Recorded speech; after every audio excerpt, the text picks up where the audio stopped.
Salut les amis, j'espère que vous allez bien. Aujourd'hui, je vais répondre à toutes les questions que vous m'avez posées en commentaire et même rebondir sur certains de vos commentaires qui ont été sympathiques et d'autres bien moins. Et on commence de suite avec une première question sur le taux de défaut en crowdfunding immobilier. The Luxus qui demande pourquoi dit-on que c'est un investissement à risque si le taux de défaut est constamment à 0%. Ça semble être très sûr. Alors oui, effectivement, ça semble être très sûr. Néanmoins, il y a du risque, comme partout. D'ailleurs, si tu as 3 000 € sur ton livret A, il y a un risque également parce que ton pouvoir d'achat va baisser. 3 000 € dans un an, tu pourras acheter moins de choses parce qu'il y aura de l'inflation. Donc, ce que je veux dire par là, c'est que tout investissement est risqué. Et côté crowdfunding immobilier, tu as un risque sur l'illiquidité et un risque de perte en capital. Tout simplement, c'est noté sur toutes les plateformes et c'est normal. Néanmoins, le rendement, ton risque est rémunéré tout simplement à hauteur de ce rendement assez important. Alors, le taux de défaut est constamment à 0%. Oui, aujourd'hui, néanmoins, on voit que les taux de retard augmentent de plus en plus. Pourquoi ? Parce que déjà, le marché a explosé, donc il y a plus de projets, donc statistiquement, plus de retard. Ça, c'est normal. Et puis, il y a les aléas de l'immobilier. Et puis, au-delà de ça, il y a les difficultés sur le marché immobilier. Alors, je ne vais pas parler de crise ou de crack. Tu iras voir ma dernière vidéo. Je ne pense pas qu'on est sur une bulle spéculative, une crise ou un crack. Non, je ne crois pas du tout cela. Néanmoins, il y a une baisse, un petit peu de l'immobilier. Ça risque de continuer, c'est normal, avec la hausse des taux et des travaux. Et tout cela fait que pour les porteurs de projets, c'est un peu plus compliqué. Donc, les retards augmentent. Et en parallèle, vu le nombre de projets, automatiquement, on va avoir des défauts inévitablement. Et c'est normal. Et donc, dans ce cadre-là, il faut faire attention tout simplement à mieux sélectionner ces projets. Et vu qu'on parle de la première brique ici, sache que depuis la guerre en Ukraine, ils l'ont dit dans le webinaire récemment, qu'ils ont augmenté leurs critères de sélection de projets. Et également, il y a quelques mois encore, avec la hausse des taux. Donc, eux, déjà, ils font un premier filtre de plus en plus important. Et au-delà de ça, ça ne veut pas dire qu'il faut investir sur tous les projets qui sortent. Sélectionne-les, regarde les plaquettes à ton niveau et c'est comme ça que tu investiras dans des projets de qualité. Deuxième question de Pascal. Quels est, à votre avis, les avantages de la première brique par rapport à Clubfunding ? Donc déjà, c'est deux plateformes de crowdfunding immobilier hyper populaires, deux grosses plateformes qui émettent beaucoup de projets chaque semaine. Donc ça, c'est un premier point. Et après, c'est deux plateformes qui fonctionnent différemment. Elles ne sont pas tout à fait sur les mêmes niches. Tu as la première brique qui va sélectionner des projets entre 0 et 500 000 €, même s'il y en a qui vont jusqu'à 1 million d'euros. Mais généralement, ils vont proposer des financements à des marchands de biens sur des petits projets aux alentours de 300 000 €. Et tout simplement, la première brique est une alternative à la banque ou va compléter la banque parce que la banque demande des fonds propres et donc le porteur de projet va chercher des liquidités via une plateforme de crowdfunding immobilier.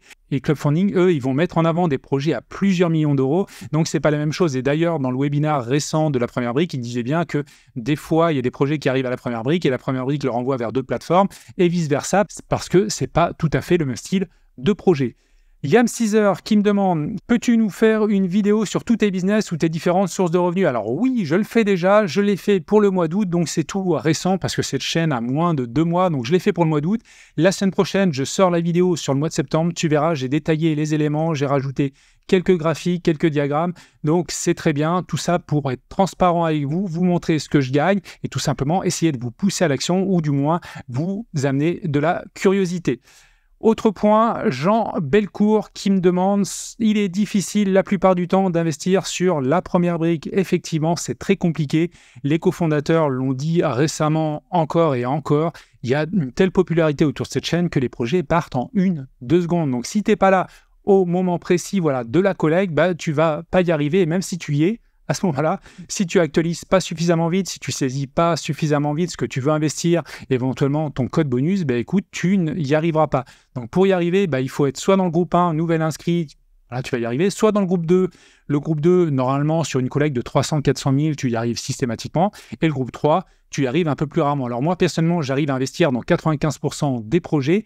Il y a des petites astuces à connaître pour aller plus vite, tout simplement. L'actualisation de la page et pas mal de choses. Après, c'est difficile pour moi de le partager sur cette chaîne. Voilà, je suis totalement transparent parce que si je le partage, ça veut dire que moi-même, à mon niveau, je vais avoir plus de mal à investir sur les projets. Donc, je ne sais pas comment je pourrais le partager un jour. Peut-être que ça fera un petit produit, pas cher, que je pourrais vendre. Je ne sais pas. Pour l'instant, sur ma chaîne, tout est gratuit. Je vais continuer comme ça et je verrai si vous me le demandez, de manière répétée, j'envisagerai peut-être quelque chose comme ça. Alors, Nathan, j'imagine, qui me dit « Très intéressant, merci. Tu penses que tu pourrais partager ton Excel pour, c'est notamment la location de matériel ?» Parce qu'effectivement, j'ai un side business où je loue du matériel. du matériel, notamment de bricolage. Alors non, je ne vais pas partager mon fichier Excel pour le moment, notamment parce que lui, il veut savoir la rentabilité par équipement. Là aussi, j'ai passé beaucoup de temps à étudier cela, à étudier les marchés, à faire des tests. Et certains ont marché, d'autres voilà, un peu mieux, d'autres vraiment ont bien marché. Donc effectivement, ça a beaucoup de valeur. Et puis surtout, là encore, j'ai pas envie que ça m'apporte de la concurrence sur la ville où j'habite. Donc c'est un petit peu délicat. Voilà, je me suis posé la question d'aller un petit peu plus voilà, vers le partage. Mais pour l'instant, je ne l'ai pas fait. Je ne sais pas, on verra. Néanmoins, si ça vous intéresse que je fasse d'autres vidéos sur le sujet, n'hésitez pas parce que j'ai encore pas mal de choses que je peux partager et vous permettre donc de passer à l'action. Alors, est-ce que c'est fréquent sur la première brique que le capital et les intérêts soient remboursés mensuellement? Alors non, sur la première brique, les intérêts ne sont pas versés mensuellement. Là aussi, c'est clair, la stratégie, c'est tout simplement, dès que le porteur de projet a fini son projet ou vend quelques lots, là, il y a des rentrées d'argent et là, ils vont verser une partie des intérêts et puis également rembourser une partie du capital.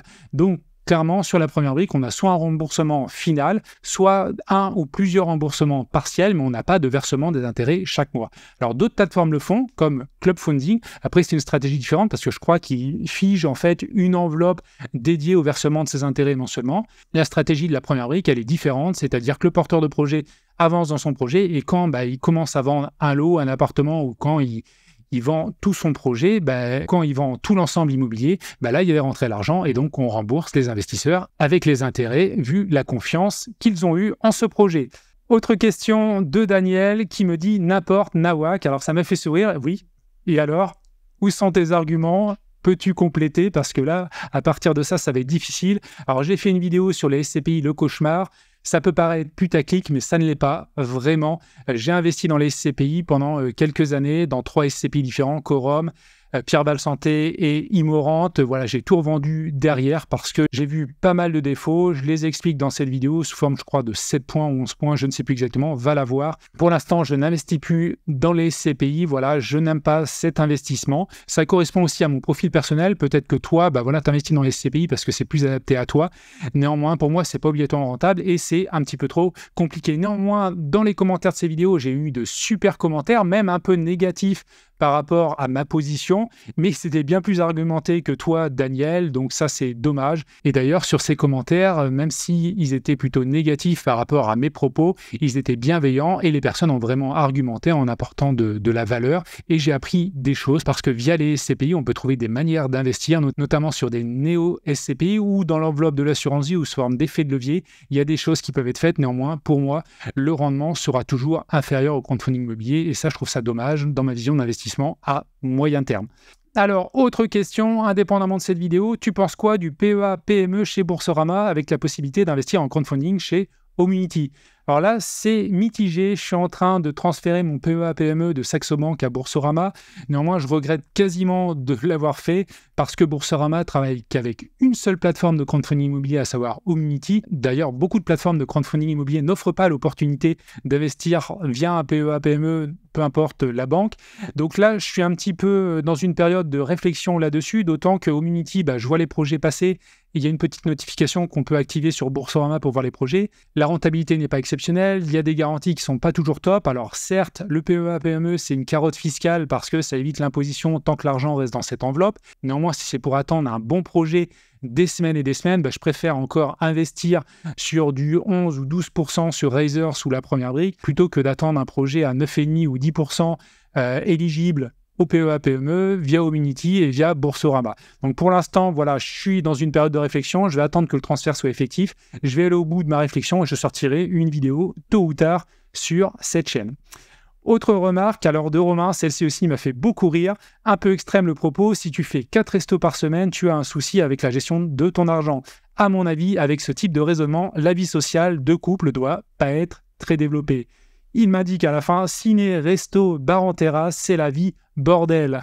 Donc, c'est vraiment excellent comme commentaire. Alors, je ne crois pas dans la vidéo avoir dit 4 restos par semaine. Je crois que c'est 4 restos par mois que j'ai évoqué.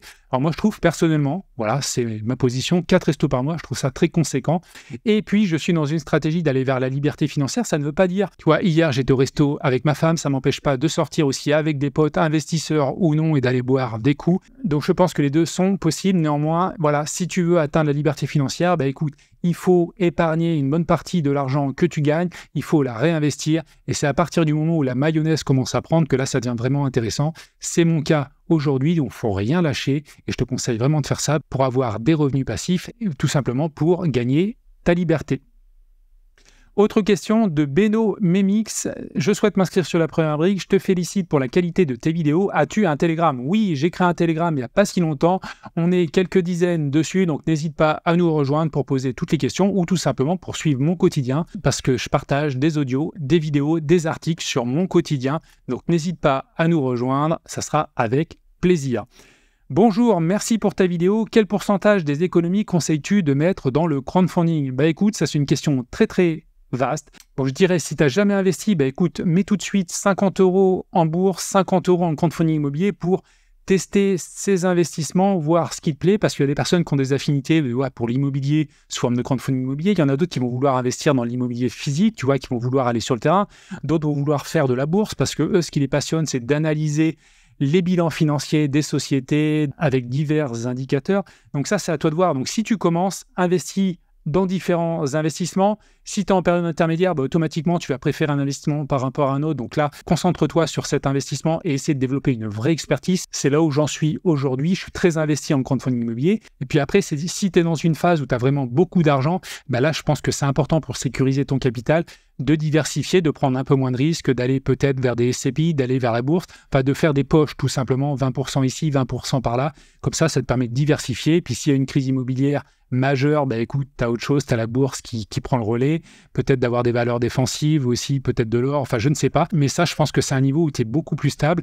Moi, aujourd'hui, je cherche vraiment à générer le plus de revenus passifs. J'ai une stratégie un peu plus agressive et je l'assume. Question de Sébastien qui me dit « Bonne vidéo, quel logiciel utilises-tu pour ta vidéo et ta présentation ?» Écoute, c'est un logiciel de carte mentale, il y en a plein sur le marché, mais j'utilise moi le logiciel, c'est marqué en haut, Xmind, c'est gratuit. Voilà, moi j'apporte beaucoup de valeur aux outils simples et gratuits parce que je suis dans une stratégie un petit peu minimaliste. Comme là, je tourne ma vidéo, je fais le plus simple possible. J'ai ma caméra qui est toujours installée en face de moi, j'appuie, je tourne et c'est parti. Donc n'hésite pas à aller voir cet outil, il est vraiment sympa, tu peux faire plein de choses, tu as plein de templates et c'est vraiment un bel outil que je recommande. Alors Bruno qui me dit beaucoup trop d'argent sur une seule plateforme, c'est très risqué avec la crise de l'immobilier qui arrive et la faillite de professionnels de l'immobilier. Cela peut faire tomber des plateformes de crowdfunding. Sinon, continue comme ça et courage. Merci pour la fin. Alors pour le début, je pense Bruno que tu es très inquiet. Il y a la peur derrière qui t'anime parce que tu vois que l'immobilier va pas super bien. Néanmoins, il faut relativiser. On n'est pas dans un crack ou une crise de moins 50% des prix. Ça ne peut pas arriver à mon sens. Voilà, on va avoir une baisse peut-être encore de 10% des prix de l'immobilier. Je ne sais pas, peut-être 15, peut-être 20, mais à 50%, je n'y crois pas une seconde. Donc attention là-dessus, à prendre du recul. Dans cette période compliquée, effectivement, hausse des taux, hausse des travaux, c'est compliqué pour de nombreux acteurs, mais justement, la réponse, c'est tout simplement, soit tu as peur, tu arrêtes d'investir, tu restes chez toi, mais le problème, ceux qui gagnent de l'argent souvent et le plus d'argent, c'est ceux qui investissent dans les crises ou dans les moments difficiles. Donc moi, vis-à-vis de cela, je te conseille tout simplement de définir des critères encore plus élevés dans la sélection de tes projets. Ça, c'est un premier point. Et deuxièmement, vis-à-vis de la plateforme, oui, effectivement, j'ai essayé à plusieurs reprises d'aller vers d'autres plateformes, mais à chaque fois, écoute, je reviens vers les plateformes que je préfère. J'aime beaucoup la qualité de cette plateforme, les projets qui diffusent. Alors, j'investis pas dans tous les projets, je ne peux pas financièrement, et au-delà, tous les projets ne me plaisent pas obligatoirement. Néanmoins, voilà, c'est une plateforme que j'apprécie. Mais au-delà de ça, il faut savoir que ces plateformes ont des agréments. Si la plateforme est en difficulté, voilà, il y a des process pour que les projets continuent jusqu'à leur terme, avec un suivi, etc., etc. Donc effectivement, je pense que je suis un peu surexposé à la première brique avec 50% de mon capital en dehors de mon patrimoine immobilier. Je vais essayer de le réduire. Néanmoins, je ne suis pas inquiet plus que ça parce que j'ai déjà posé les questions à la plateforme et c'est un risque que j'accepte. Autre question de Romain, d'un avis partagé par plusieurs personnes, plus ça va, moins les projets sont bons et plus les retards s'accumulent. Ce n'est pas propre à la première brique, mais méfiance quand même. Donc effectivement, les retards s'accumulent parce qu'il y a plus de projets déjà en proportion, donc plus de retards. Deuxièmement, effectivement, il y a il y a cette difficulté du marché de l'immobilier aujourd'hui avec la hausse des taux et la hausse des travaux qui fait qu'en prix de sortie, écoute, un projet qui a commencé début 2022, vu les changements qu'il y a eu sur 2022 et puis 2023, automatiquement, si la personne veut revendre ses lots aujourd'hui, elle peut être en difficulté. Néanmoins, soit elle est patiente, soit elle a une marge suffisante, elle peut baisser ses prix. Donc effectivement, il y a un risque de perdre au moins ses intérêts, mais le principal, c'est de ne pas perdre son capital. C'est la base et aujourd'hui, pour moi, il n'y a pas obligatoirement de risque de perdre son capital. Peut-être les intérêts, c'est à voir, mais c'est un risque que j'accepte aussi en investissant. Autre question d'Alexandro, j'ai peut-être loupé, mais as-tu fait une vidéo sur la location d'objets? Oui, j'en ai fait une. Elle n'a pas passionné les foules. Voilà, si ça vous intéresse, je peux en faire d'autres. N'hésitez pas à me le mettre en commentaire. Oui, j'en ai fait une. N'hésite pas à taper location sur ma chaîne et tu retomberas dessus.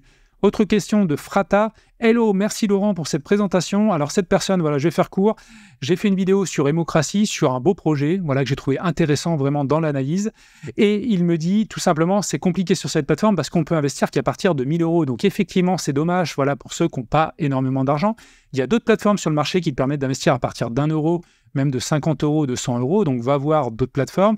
Après, je connais la raison des plateformes. Néanmoins, pour répondre à cette question, j'ai sollicité le directeur d'Émocratie qui m'a répondu, voilà, à juste titre. Il y a 2 raisons derrière cela. La première, c'est que s'ils baissent le prix d'entrée, le ticket à 10 euros, 1 euro ou autre, ils vont sûrement multiplier par 10 ou par 100 le nombre d'investisseurs.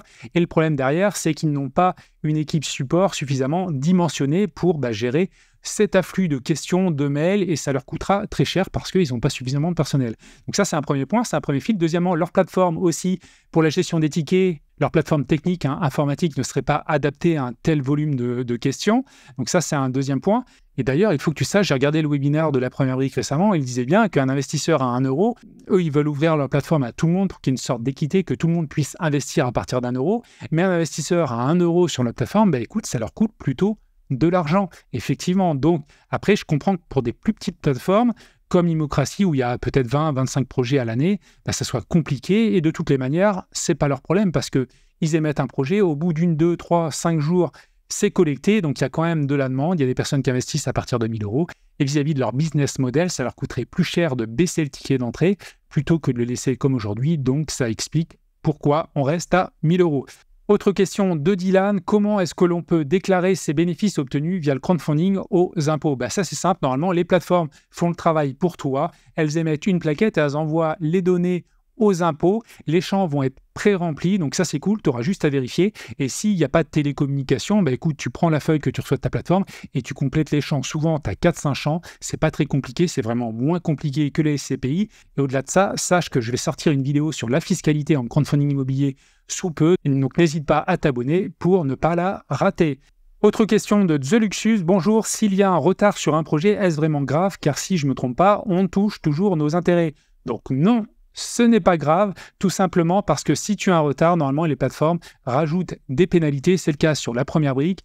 Si tu as un projet à 11%, écoute, dès que tu vas dépasser la durée cible, ils vont rajouter 5% de pénalité, donc tu vas passer à 16%, donc toi, personnellement, tu vas gagner plus. Le porteur de projet va y perdre. Donc lui, il est incité à terminer son projet le plus rapidement possible. Après, l'objectif n'est pas de le pénaliser derrière, mais c'est surtout de faire en sorte qu'il respecte son contrat et qu'il termine son projet. Donc certes, sur le marché aujourd'hui, ça devient compliqué, mais pour nous, voilà, nos intérêts sont préservés et on gagne un peu plus d'intérêts, notamment quand le projet est en retard. Après, je préfère un projet remboursé dans le délai initial prévu sur la plaquette plutôt qu'un projet en retard, parce que qui dit retard dit potentiellement de vraies complexités derrière et potentiellement un défaut. Donc voilà, j'en ai terminé avec vos questions. Donc j'espère avoir apporté vos réponses. Si ce n'est pas le cas, mettez-le moi en commentaire. Et là, je vous ai mis quelques commentaires qui font toujours plaisir et vraiment merci. Les personnes qui me disent merci pour vos analyses toujours pertinentes, c'est très formateur, top, comme à chaque fois, t'es le meilleur, je ne sais pas.